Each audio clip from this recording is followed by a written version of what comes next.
Desejamos uma boa noite a todos que vieram até aqui, a casa de Deus, para louvarmos o nome do Senhor, o adorarmos e também tirarmos um tempinho para aprendermos um pouco mais de como entregarmos a nossa vida diariamente nas mãos do Pai.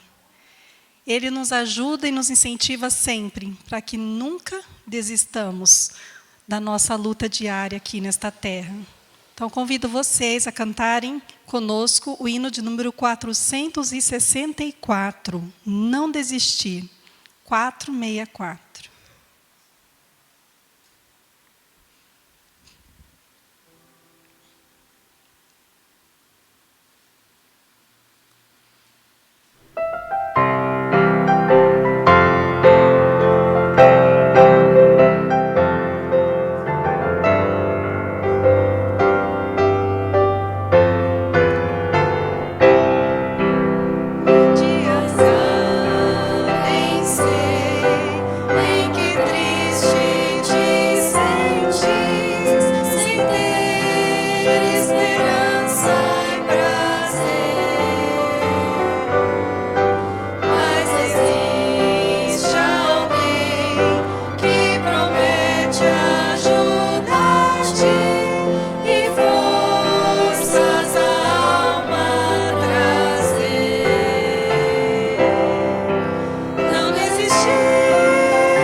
Jesus logo voltará, logo estará aqui para nos buscar. Continuemos o nosso louvor cantando agora o hino de número 77.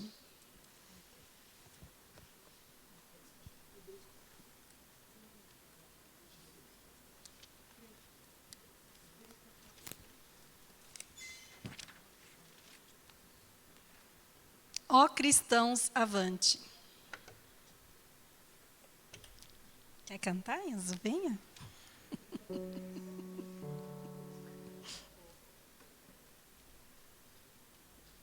O Enzo vai ser o nosso mascotinho aqui, vai ajudar a gente.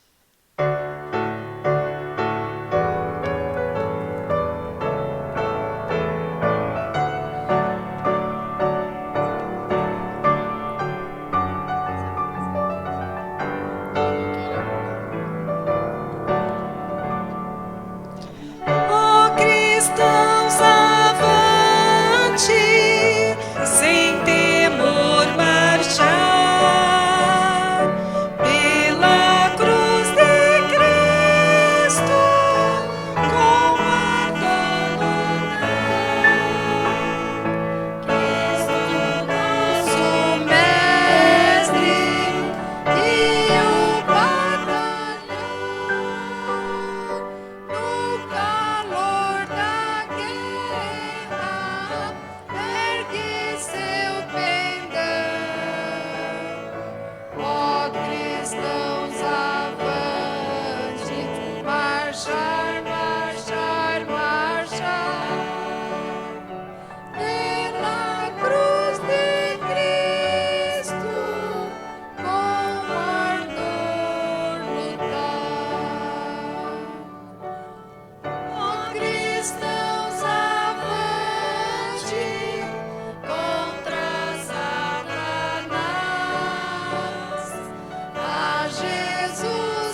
Obrigada, Enzo, pela ajuda. Convido a todos para que, em pé, elevemos uma oração a Deus.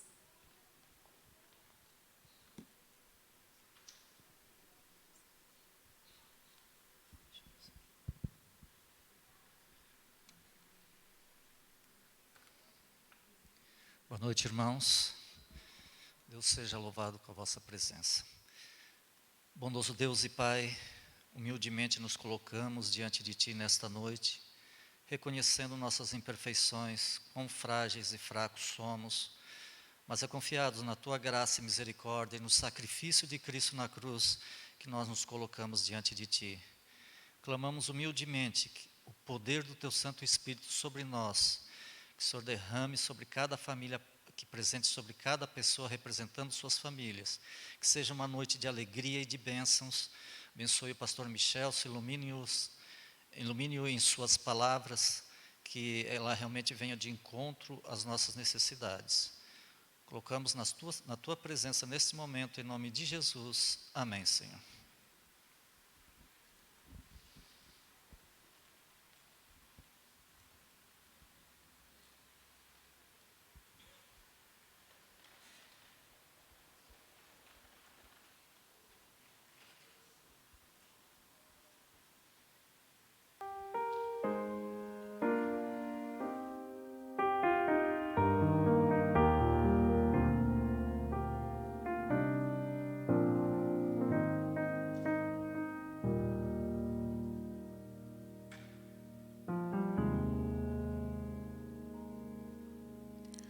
Em meu coração e na alma eu gravei a palavra do Senhor.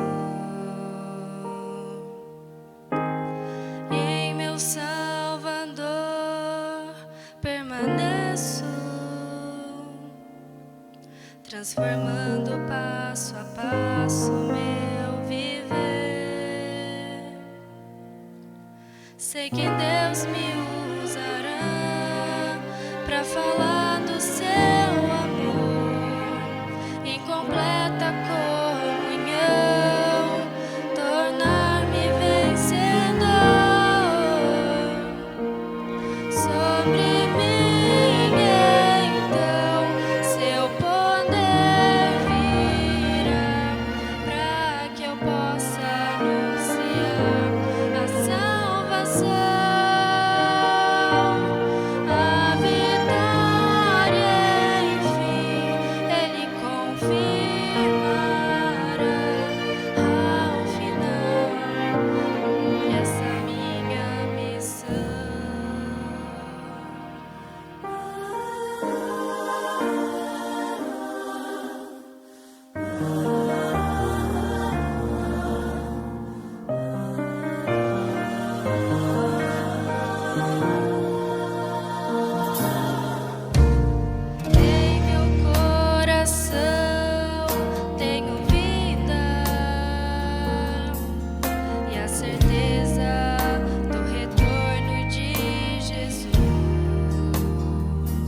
ao final dessa minha missão.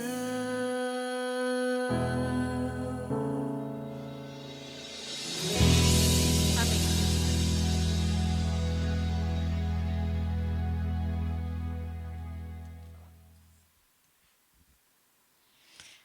Ao final da minha missão, Ele confirmará a minha vitória. Que mensagem linda. Obrigada, Emily. A Emily é filha da Cleia e do Gilmar. Onde é que eles estão? Ali atrás. É uma bênção para a nossa igreja. Ela canta com a gente no coral também, né, Zé? É um contralto do nosso coral. Que beleza. Hoje o momento de oração, vocês estão olhando a cesta aqui, não é? Ela vai ser sorteada só no final, tá, gente? Hoje ela está muito especial, está recheada de frutas. A Marta que vai fazer o sorteio. Nós vamos dividir a igreja em grupos, a oração vai ser diferente hoje, tá? Voltando aos métodos antigos de quando eu era criança, e muitos aqui também. Um grupo ali atrás, eu acho que pode ser Osni. Osni cuida daquele grupo. Vocês façam os pedidos, tá, de oração para todos terem a oportunidade de falar. Nesse grupo aqui da frente, acho que pode ser o Reginaldo, tá? Aqui o Zé Newton. Ali atrás pode ser você, lindo, tá? João Luiz. E nesse grupo aqui vai ficar o Alessandro. Pode ser? Tá? Vocês vão, então, fazer os vossos pedidos em grupo e depois os que estiverem responsáveis pelos grupos virão aqui à frente. É simbólica essa situação, tá bom? E o pastor Michelson vai fazer uma oração especial para os pedidos e vocês se sintam representados pelo líder do vosso grupo aqui na frente, simbolicamente, e nós sabemos que Deus há de abençoar e dar resultados que serão para a nossa vida espiritual, certamente, e o melhor que poderia acontecer para nós. Então, sintam-se à vontade, todos podem falar. Quando o piano começar a tocar, daqui a uns 5 minutos, então os líderes se dirijam para a frente. Nesses 5 minutos, vocês podem fazer os pedidos e, se quiserem, podem fazer uma oração também. E depois vocês se dirijam aqui à frente. Combinado?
Os intercessores estão aqui como que representando os grupos, né, trazendo aqui diante de Deus os pedidos, os anseios que foram manifestados nos grupos.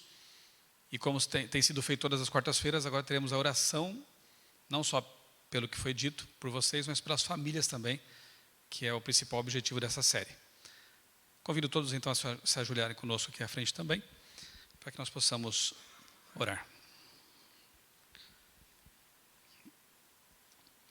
Eterno Deus, nosso Pai, nosso Criador, primeiramente nós expressamos nossa gratidão por estarmos na Tua casa, em paz, pedimos-Te também tranquilidade, possamos sentir a Tua presença, ouvir a voz do silêncio, saber que Teus anjos estão aqui conosco neste bom local e obrigado porque nos trouxeste até aqui, Senhor. Pedimos que as mesmas bênçãos que obteremos de Ti alcancem também nossos irmãos que por qualquer motivo não puderam vir, que Tu os guardes e os protejas, assim como a nós também aqui, Senhor. Agora queremos entregar mais uma vez em Tuas mãos os pedidos que foram manifestados em cada grupo. Tu ouviste cada um deles, Tu conheces o íntimo de cada pessoa aqui presente. Até aquilo que não foi dito, Tu sabes. E nós pedimos, ó Deus, que Tu atendas segundo a Tua santa vontade. Talvez a resposta nem seja aquilo que nós esperávamos, mas que nós possamos ver a Tua mão agindo e a resposta vindo, de acordo com a Tua santa e infinita sabedoria. Oramos mais uma vez, Senhor, pelas famílias da Tua igreja.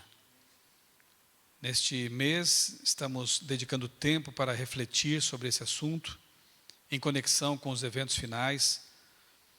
E à medida que o fim se aproxima, nós pedimos, Senhor, que Tu protejas cada família, que Tu nos guardes, que Tu coloques ali Teu anjo protetor poderoso para guardar nossos filhos das más influências, para manter o amor do casal, porque esse é o maior presente que eles podem dar para os filhos também, para que em nossos lares haja alegria e que cada família desta igreja seja um pedacinho do céu aqui na terra.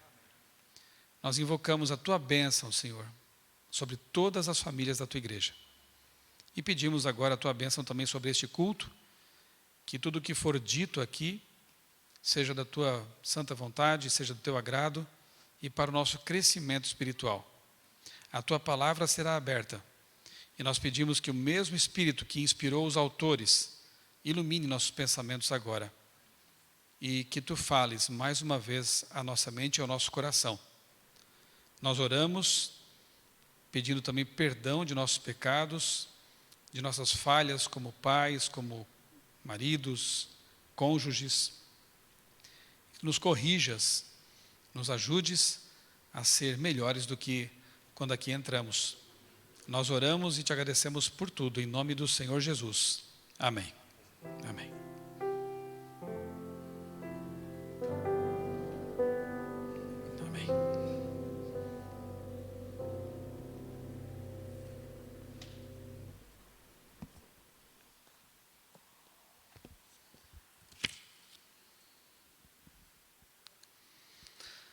Boa noite a todos, boa noite também aos nossos queridos amigos que vão assistir depois a gravação do nosso culto aqui na Igreja das Mangueiras.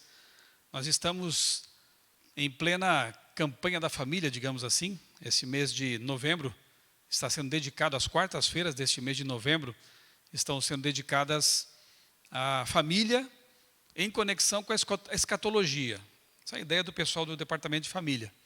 Mas eles entenderam, sim, que à medida que o fim se aproxima, e isso é muito claro, os ataques do inimigo têm sido cada vez mais intensos, especialmente contra duas instituições que são uma marca do paraíso, uma marca do Éden, e que apontam para o poder de Deus, para o amor de Deus. Uma delas, nós sabemos, é o sábado. Vem lá do Éden, antes do pecado, capítulo 2 de Gênesis, 2 de 1 a 3. É dito ali que Deus reservou o sétimo dia da semana e tendo Ele mesmo pausado, santificado e abençoado esse dia, convida Adão e Eva, então esse casal recém-casado, a participar também da alegria do sábado. E, obviamente, o casamento, que também aparece lá no capítulo 2, é celebrado pelo próprio Criador quando une o primeiro homem com a primeira mulher. E assim Deus estabelece o modelo de matrimônio e abençoa a família. E por extensão, aqueles que seguissem, que seguiriam os planos de Deus, colocando em prática também essas orientações. O diabo odeia o paraíso. O diabo odeia Deus. O diabo odeia a lei de Deus. O diabo sabe que não vai viver no paraíso restaurado. E ele quer tirar de lá todos quantos ele puder tirar. Então, destruindo as famílias, ele sabe que destrói também igrejas, destrói sociedades, destrói vidas, arrasa as pessoas. Se há alguém que pode nos fazer sofrer, são aqueles que estão mais próximos. Se há alguém que pode ser usado como instrumento de perdição, são os que estão mais próximos. E por isso nós temos que orar muito realmente pelas famílias. Mais do que dedicar 4 quartas-feiras, por ano, é dedicar tempo mesmo em casa e na igreja para elevar nossa voz a Deus em oração, clamando pelas famílias, para que Deus as proteja. Como eu disse na oração, e repito, as famílias, o plano de Deus é esse, as famílias deveriam ser um pedaço do céu aqui na terra. Não estamos no céu, então não é o ideal, claro que ali também há problemas. Mas quando Deus está no centro do casamento, no centro da família, esses problemas são resolvidos. Eu, nesse fim de semana, no último sábado, eu estava lá em Belém do Pará, participando de um evento ligado à família também. Embora à tarde eu tenha falado para os homens da igreja, mas as mulheres também quiseram participar e acabou sendo para todo mundo. Mas o foco foi nos homens cristãos. E eu contei lá para eles, e aqui vocês até sabem mais porque me conhecem melhor, que eu sou muito grato a Deus por ter conhecido essa mensagem maravilhosa, lá nos meus 19 anos, solteiro ainda, e poder ter começado uma vida conjugal já como um convertido, como um cristão. Porque eu sei do que o velho homem é capaz. Eu tenho influências positivas do meu pai, que eu herdei geneticamente por comportamento, por ter aprendido, por influência, mas também tenho influências negativas que eu trouxe do meu pai. Uma delas é um pouco de intolerância, de ter que ser do meu jeito e pronto, Outra delas, e talvez se some também, é uma característica um pouco sulista, é nem sempre expressar o carinho que você sabe que tem. É mais ou menos como aquele senhorzinho, que alguém perguntou para ele: você diz para sua esposa que você a ama todos os dias? Ele disse: eu não, eu disse uma vez no altar e eu sou um homem de palavra. Está errado, tem que reafirmar. Quantas vezes na Bíblia o nosso Deus diz que nos ama?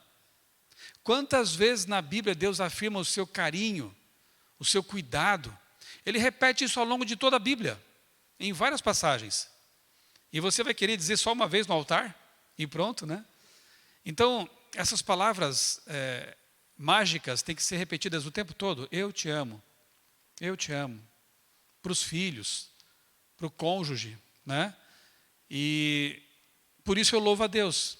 Porque há momentos, durante a nossa trajetória, em família, em casa, porque em casa nós somos nós mesmos, Em casa você tira gravata, paletó, você fica à vontade, e ali os filhos sabem quem você é. A sua esposa, o seu esposo sabe quem você é. Quem e o que você é. E há momentos que você chega um pouco estressado do trabalho, isso é normal neste mundo de pecado, Você está um pouco impaciente, dormiu mal, sei lá qual é a circunstância, e de repente vem aquele ímpeto de dizer alguma coisa meio atravessada. E eu louvo a Deus quando eu ouço uma voz suave me dizendo assim: não fala isso. Não diga nada. Fica quieto. Esse é Deus, freando o meu eu, que não é lá grande coisa. É Deus dizendo para o velho homem: fica quietinho aí, não se manifeste. Mas foi ela que começou, Senhor. Não importa.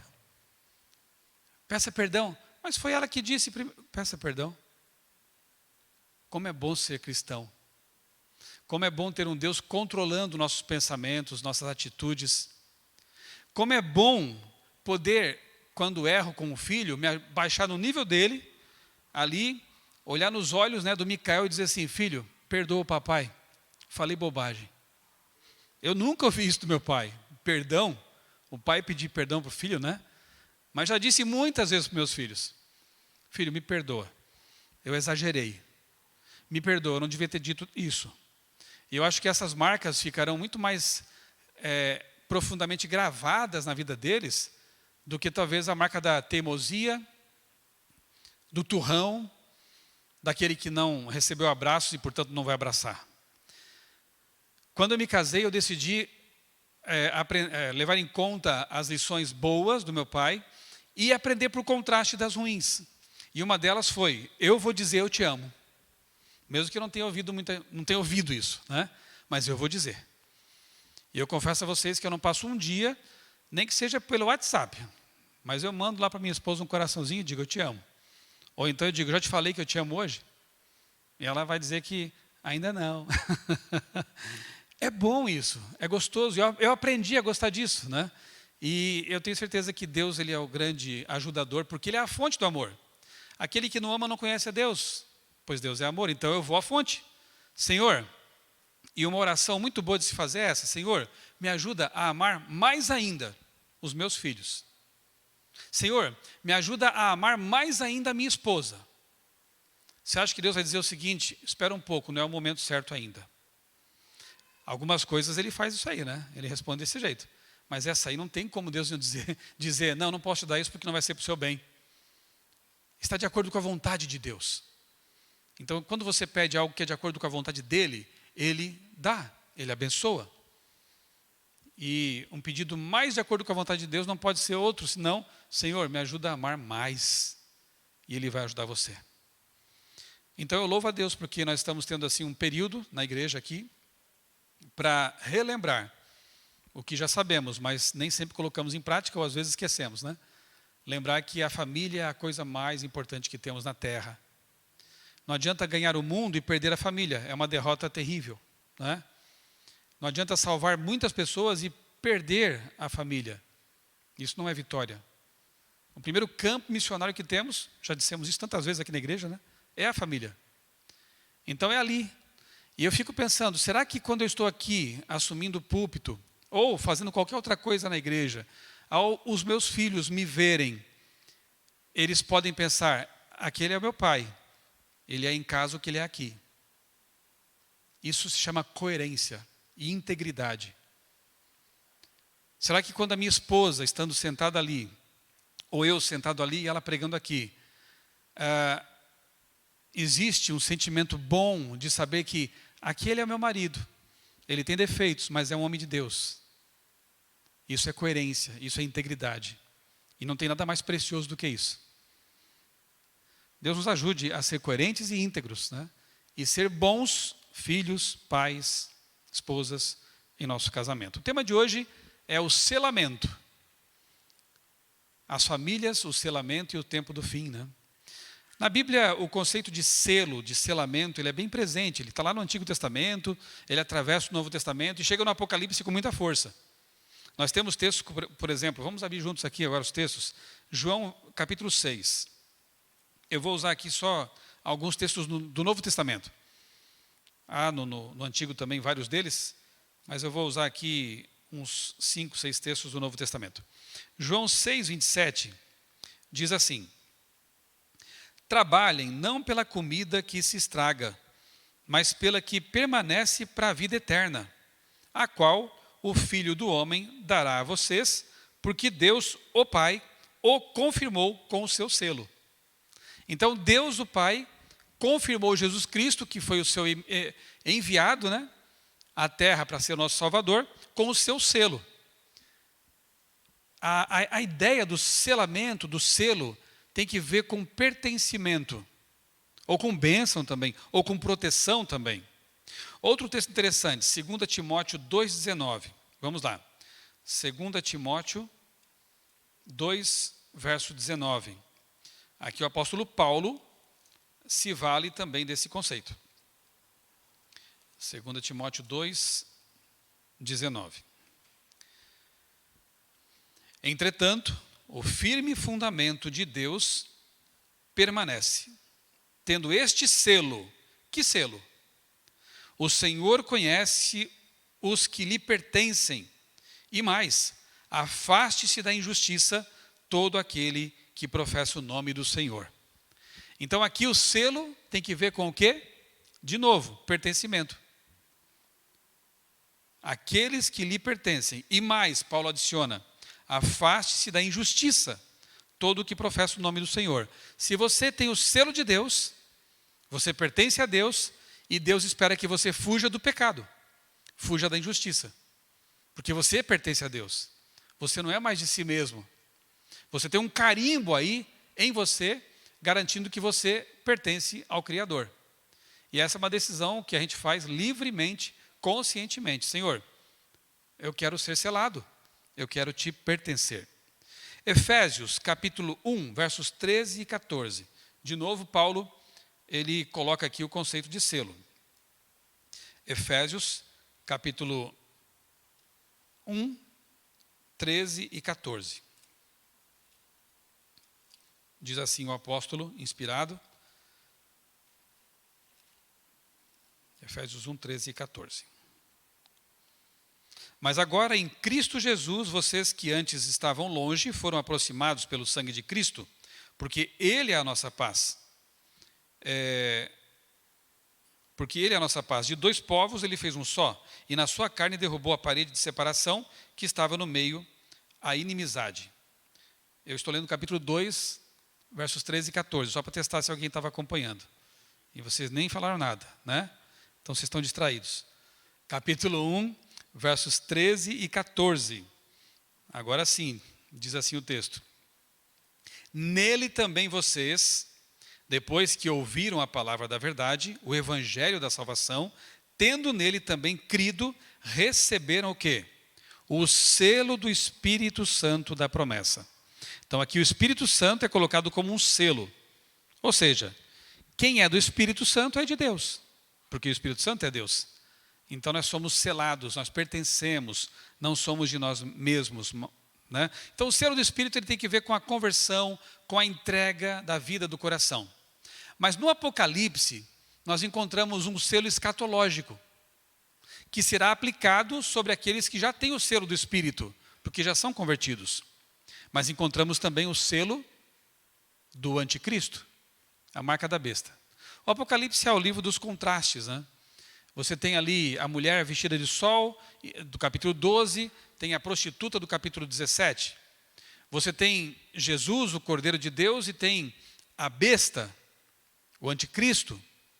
Você tem Jerusalém como símbolo do povo de Deus, o Monte Sião, e tem Babilônia, a cidade do pecado, da confusão. Então você tem ali os contrastes, você tem o povo de Deus e o povo que segue a besta. E uma série de outros contrastes. E temos também o selo de Deus, a marca de Deus e a marca ou o selo da besta. De novo, o conceito é pertencimento. A quem pertencemos? A quem nos entregamos? Vamos ver Apocalipse então, capítulo 7. Apocalipse 7, versos 2 e 3. Aqui nós vemos então um desses selos.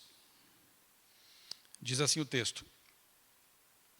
Vi outro anjo que subia do nascente do sol, tendo o selo do Deus vivo.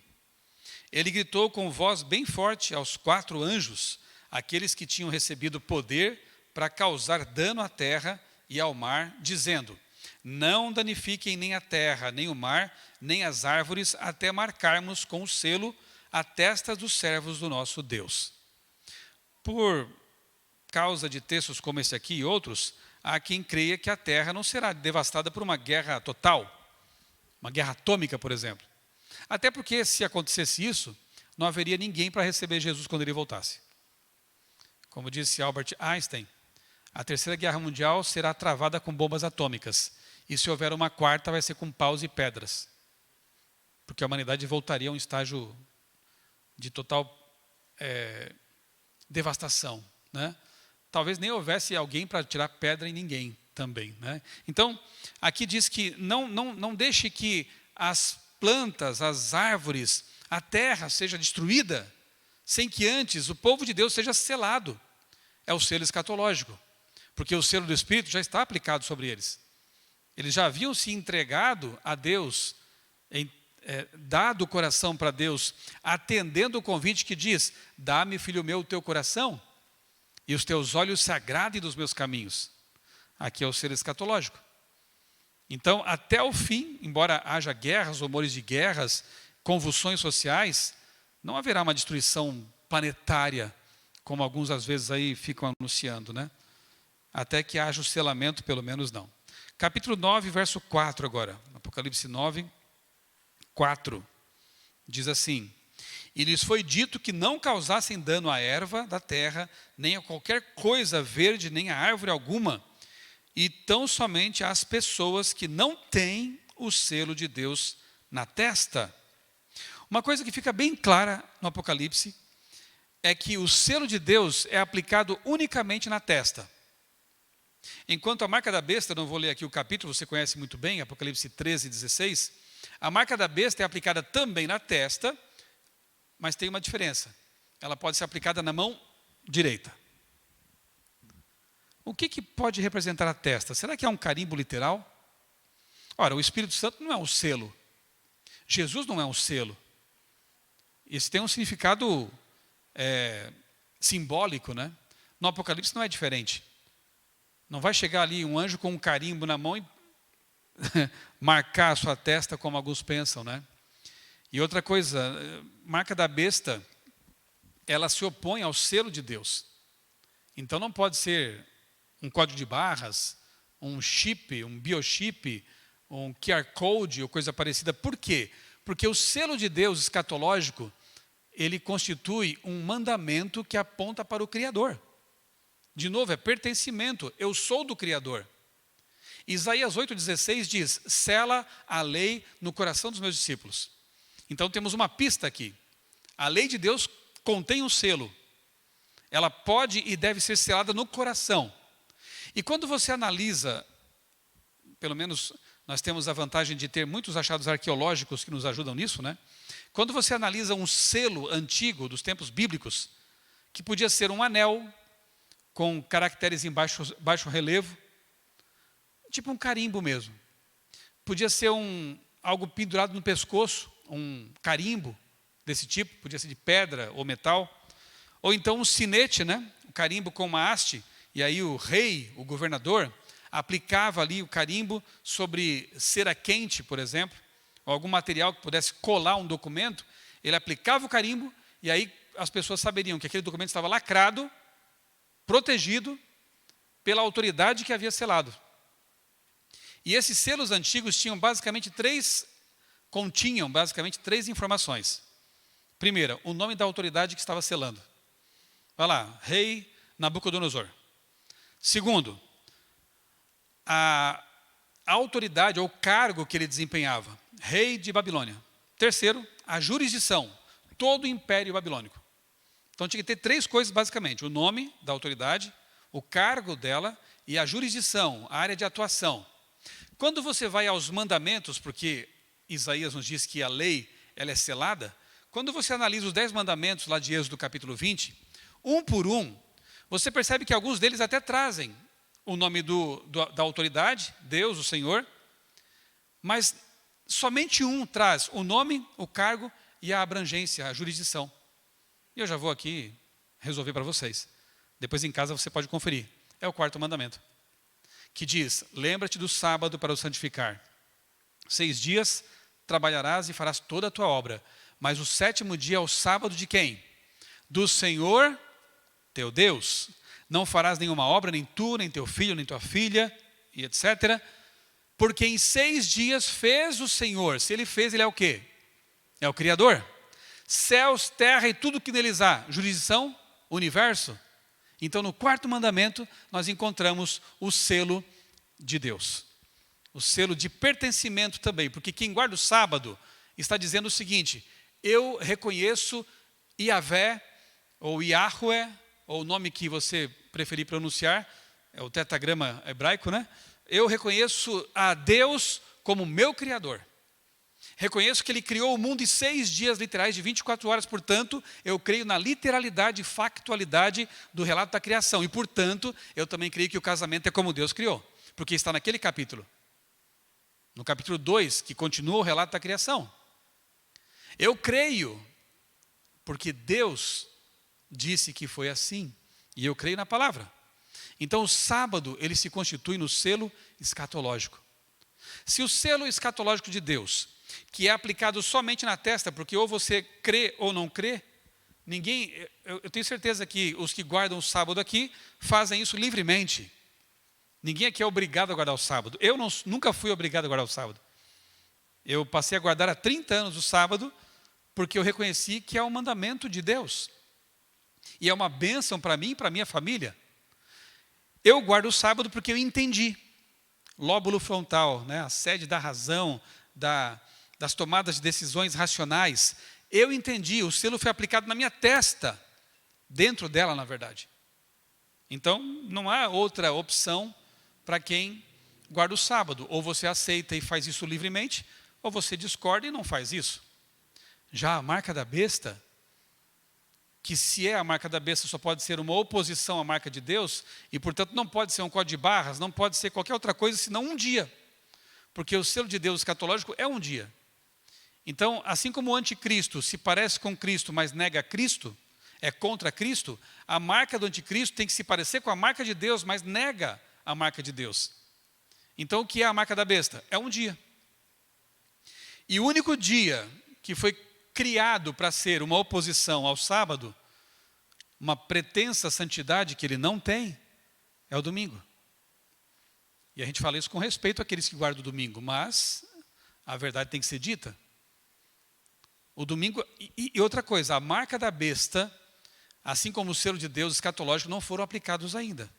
Então não posso dizer aí para qualquer pessoa que você já tem a marca da besta. Não, isso é algo futuro ainda. Mas pessoas que estão negando conscientemente o quarto mandamento, infelizmente estão se preparando para o selamento futuro. Então a marca da besta é aplicada na testa daqueles que, ok, eu sei que o sábado é o dia de guarda, mas eu vou ficar com esse aqui, que é um sinal de autoridade humana, da minha igreja. Esse recebe na testa, porque é consciente. E haverá aqueles que por qualquer outro motivo, talvez por trabalho, por estudos, por conveniências humanas, e a mão representa isso, né, a mão direita, ele receberá, ainda que não concorde. Talvez por questões climáticas, questões políticas, ele vai ceder à pressão e vai aceitar a marca também. Talvez nem concordasse por motivos religiosos, mas por outros motivos ele aceitou. Até aqui está tudo claro para vocês? Os selos. Eu pertenço a Jerusalém ou a Babilônia, no Apocalipse? Você pertence a Jerusalém ou a Babilônia? Jerusalém, repito, é a cidade de Deus. Tanto é que a santa cidade que virá do céu é chamada também de Nova Jerusalém. Jerusalém é a cidade da paz. E Deus é a nossa paz, e Ele está dentro da cidade.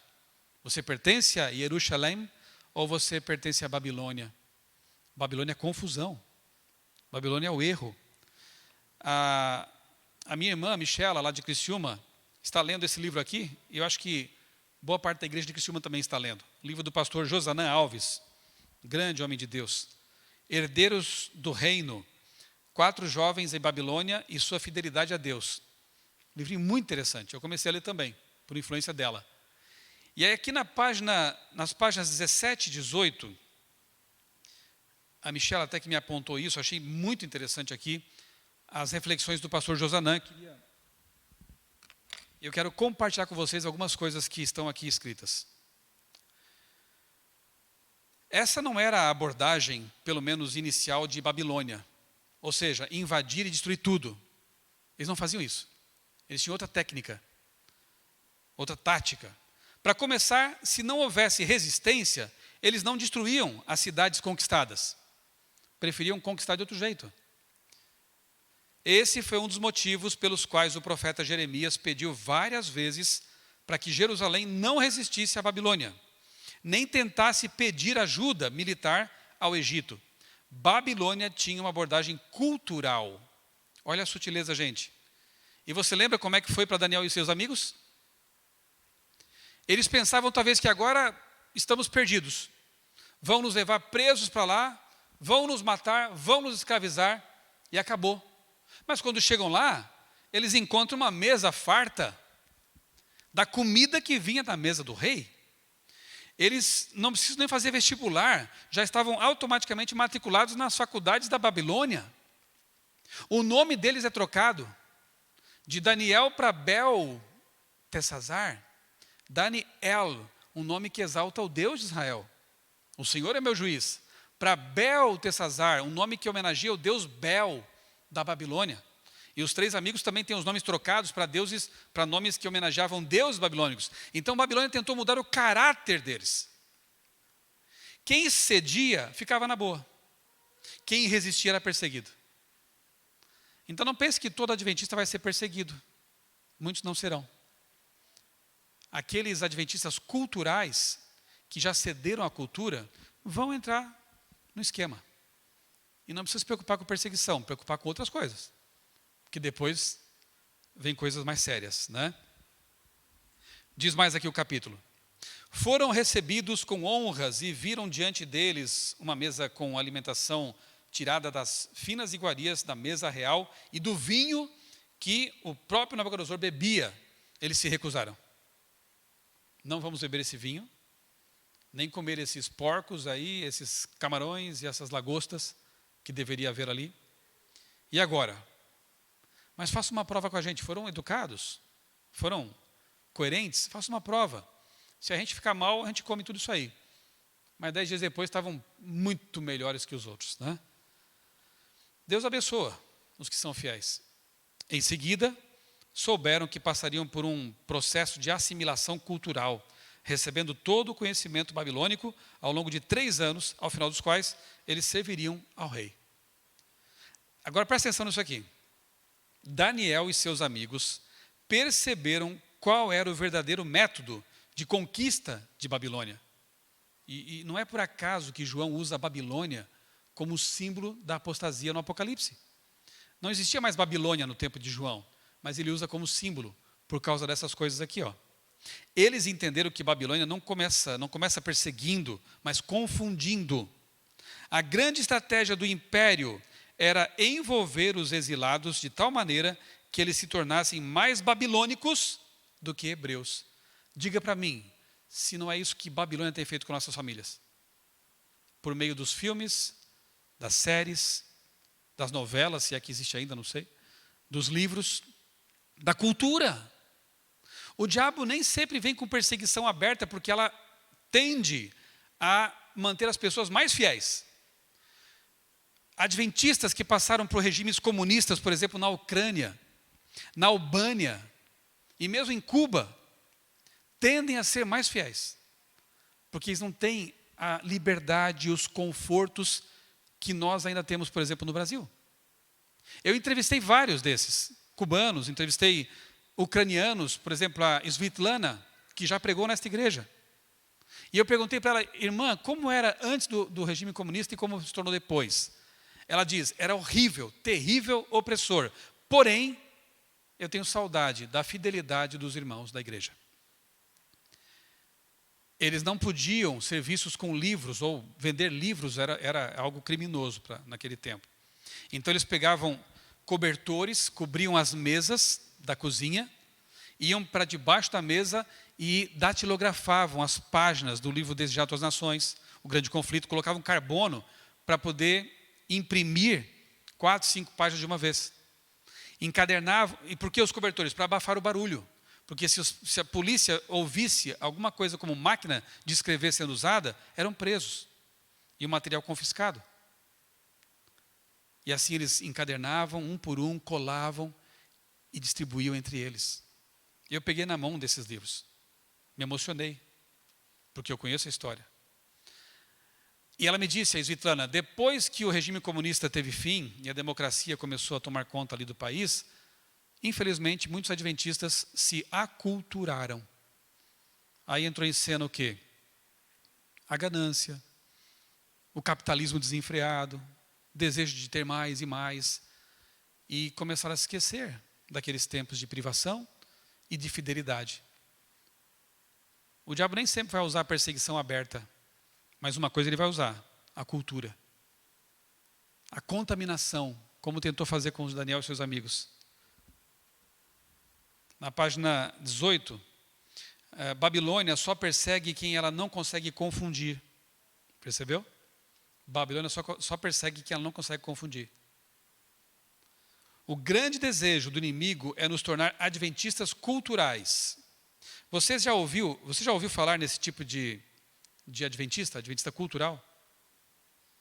É alguém que, quando preenche uma pesquisa que pergunta qual a sua denominação religiosa, qual a sua religião, ele escreve adventista do sétimo dia. Socialmente ele é um adventista, mas já não guarda o sábado. Aceita, né? Acredita na evolução das espécies. Acredita em um conceito fluido e não bíblico de sexualidade. Ataca a organização da igreja, critica, fala mal da própria igreja, a qual ele diz pertencer. Em resumo, foi completamente tomado pela cultura e pelos valores da época em que vive. Quem pensa assim não precisa temer a perseguição, pois a perseguição só acontece com aqueles que não abrem mão dos valores e princípios bíblicos. Precisamos nos preparar hoje para o verdadeiro ataque da Babilônia, que é a relativização de princípios e a imersão nas ideologias e nos valores mundanos. A perseguição começou desde o dia em que você aceitou Cristo como seu Senhor e Salvador. Quando você foi selado, a perseguição começou. Naquele dia você ganhou um poderoso inimigo que tem o intuito de destruir a sua fé, seus valores, pouco a pouco. Quando eu descobri isso, passei a não temer a perseguição do decreto mundial, mas passei a temer a perseguição silenciosa que acontece dia a dia em minha mente, em meu coração, e eu acrescento, em nossas famílias. Ali é que as batalhas são travadas e muitas vezes são perdidas, porque a perseguição é mais silenciosa, discreta e sorrateira. Irmãos, eu poderia ler também, mas o tempo está bem avançado. Eu quero recomendar a vocês o capítulo O Selamento, aqui nesse livro, Eventos Finais. Tem muita coisa interessante aqui também.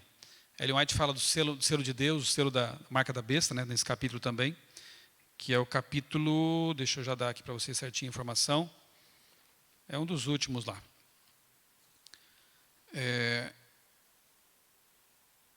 Você tem em casa esse livro? Tem aplicativo, tem tudo, né? Hoje em dia está bem acessível, né? O selo de Deus e a marca da besta é o capítulo 15 do livro Eventos Finais. Vale a pena conferir isso aí.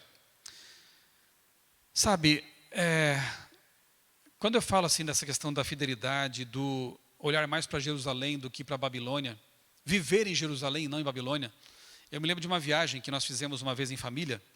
A Marcela era bem pequena, devia ter uns 5, 6 anos, e nós estávamos indo para Fá de Minas, porque a Débora, ela cursou lá a pós-graduação dela. E quando chega, alguns que conhecem aqui sabem que quando chega perto da Fá de Minas, lá em Lavras, né, a estrada fica bem sinuosa, cheia de curvas. E a Débora falava assim para a Marcela, filha, olha para fora. É comum, né? Quem tem filho pequeno, né, sabe como é que é, olha para fora. E ela queria brincar ali, olhando para a boneca dela e tal, olhando para baixo, né, para o banco do carro. E a Débora falava, olha para fora, você vai ficar enjoada, vai passar mal. Olhe para fora, olhe para o alto. E não deu outra, né? Dali a pouco eu tive que parar o carro no acostamento e ela foi lá, pôr para fora o café da manhã. E eu pensei, que lição é essa, né? A vida aqui na Terra, nesse mundo de pecado, é cheia de curvas também, não é? Cheia de curvas, uma estrada sinuosa, complicada. Se você ficar olhando para baixo, para a Babilônia, para as coisas deste mundo, você vai enjoar. É Jesus que nunca volta, é a igreja que não presta, é isso, é aquilo, só reclama, só fica enjoado no trajeto. Mas se você olhar para fora, para o alto, como o pastor Marcos pregou aqui há 2 sábados, né? Da torre de vigia, um olhar mais amplo, mais distante, para Jerusalém, a estrada ficará menos complicada. As curvas não vão enjoar você. Você tem foco. Você está selado. Então que nas curvas do caminho possamos sempre olhar para fora, para Deus, para o alto. E lembrar do Salmo 127:1. Lembra o que diz esse salmo? Se o Senhor não edificar a casa, em vão trabalham os que a edificam. Se Deus não estiver no centro do seu lar, se Deus não tiver selado a sua família, será em vão tudo o que você faz. Desculpe dizer isso, mas é o que diz a Bíblia também, né? Será em vão tudo que a gente fizer.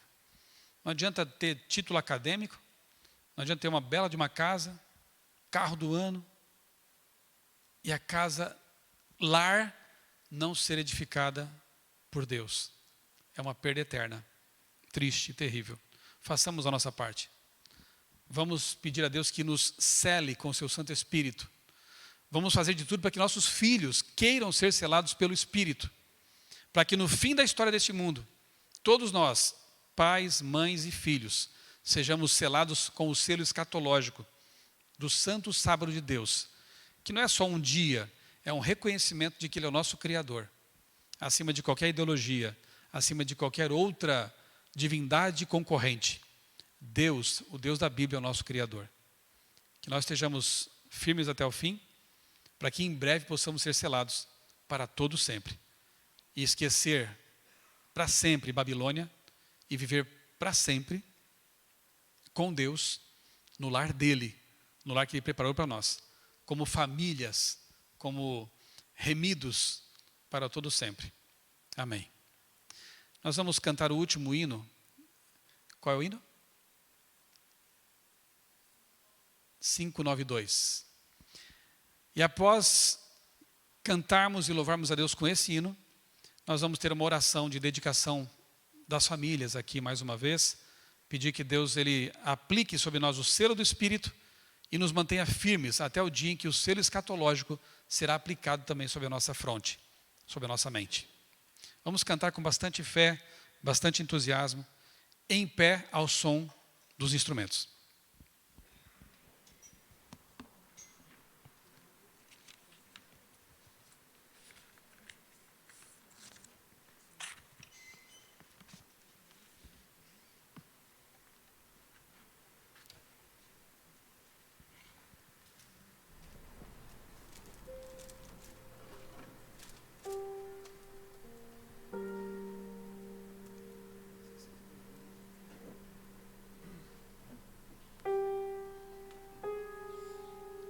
Que a graça de Jesus, o amor de Deus,